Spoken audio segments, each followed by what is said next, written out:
The Babylonian conquest of Jerusalem stands as one of the most harrowing moments in the ancient world, where the lines between survival, faith, and destruction blurred under the weight of a relentless empire. To truly understand the gravity of this event, one must delve deep into the dark corridors of time, uncovering the layered history, the bitter struggles, and the shattered dreams that culminated in the fall of a once vibrant city. The rise of Babylon. Babylon, under the reign of King Nebuchadnezzar II, was an empire of unprecedented might. It sprawled across Mesopotamia, dominating trade routes and subjugating smaller kingdoms under its iron grip. To the Babylonians, their gods, chief among them Marduk, had ordained their supremacy. Nebuchadnezzar, a brilliant strategist and builder, harbored a vision of a grand empire, one where defiance was met with swift and brutal consequences.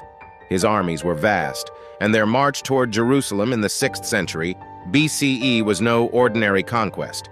It was the extinguishing of a flickering light that had defied the darkness for far too long. At the heart of this conquest lies the kingdom of Judah, a small but proud kingdom nestled in the hill country of Canaan. Ruled by King Zedekiah, a vassal king installed by Nebuchadnezzar himself, Judah found itself caught between the ambitions of the Babylonians and the shifting political alliances of the ancient world. Zedekiah, despite his nominal loyalty to Babylon, had become embroiled in secret plans, plotting with Egypt to resist Babylonian domination. The siege begins. In 589 BCE, Nebuchadnezzar could no longer tolerate this treachery. His army, hardened by years of conquest, marched south toward Jerusalem. The city itself was well fortified, with massive stone walls that had withstood invasions before. But this time, Jerusalem faced an enemy whose patience had worn thin. The siege of Jerusalem began in earnest, a slow and methodical strangulation of the city's lifeblood. For over 2 years, Babylonian forces encircled Jerusalem, cutting off supplies and waiting for the city's defenses to crumble from within. Food became scarce, and famine swept through the population. What had once been a bustling center of life and faith was now a city of desperation. Mothers watched helplessly as their children grew weaker with each passing day, while soldiers stood guard on the city walls, knowing that their swords were powerless against starvation. The prophet Jeremiah, a figure who had long warned of Judah's impending doom, walked the streets of the dying city, his heart heavy with sorrow. He had foreseen this day, had begged his people to repent, to submit to Babylon's rule to avoid destruction, but his words had fallen on deaf ears. Now, as the walls of Jerusalem groaned under the pressure of the siege, his prophecies took on an eerie finality. The city will be given into the hands of the king of Babylon, he had declared. And now that grim reality was drawing closer by the day. The fall of Jerusalem. In the summer of 587 BCE, the Babylonians broke through. The walls that had stood for centuries, symbols of Jerusalem's strength and resilience, were no match for Nebuchadnezzar's relentless assault. As Babylonian soldiers poured into the city, the horrors of war descended upon Jerusalem in full force. Homes were ransacked, temples desecrated, and families torn apart. The streets ran red with blood as the people of Jerusalem faced the wrath of one of the most powerful empires in the ancient world. The Temple of Solomon, a magnificent structure that had stood as the spiritual heart of the Jewish people, was set ablaze. To the Babylonians, this was no mere act of destruction. It was a symbolic gesture. By burning the temple, they were demonstrating the supremacy of their gods over the God of Israel, shattering not only the physical city but the very soul of the people. As the flames consumed the temple, Zedekiah, the king who had dared to defy Babylon, fled the city, but his escape was short-lived. The Babylonians captured him near Jericho, bringing him before Nebuchadnezzar. In a scene as cruel as it was symbolic, Zedekiah was forced to watch as his sons were executed before his eyes. Then, his eyes were gouged out, leaving him blind, a fitting punishment in Nebuchadnezzar's eyes for a king who had been blind to the consequences of his rebellion.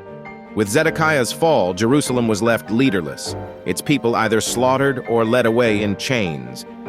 The Babylonians gathered the remaining survivors, priests, nobles, and common folk alike, and led them into captivity in Babylon.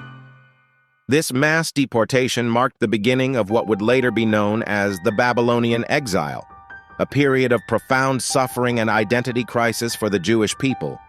Torn from their homeland, the exiles were forced to live in a foreign land, serving foreign gods, while their beloved Jerusalem lay in ruins. The darkness of exile. For those left behind in Jerusalem, the city was a shell of its former self. Once a beacon of culture, faith, and hope, it was now a smoldering ruin. The Babylonians had systematically dismantled the city's infrastructure, ensuring that it could never again pose a threat to their empire. The walls were torn down, the temple destroyed, and the city's leaders either killed or taken into captivity. The exiles in Babylon, meanwhile, faced a different kind of suffering.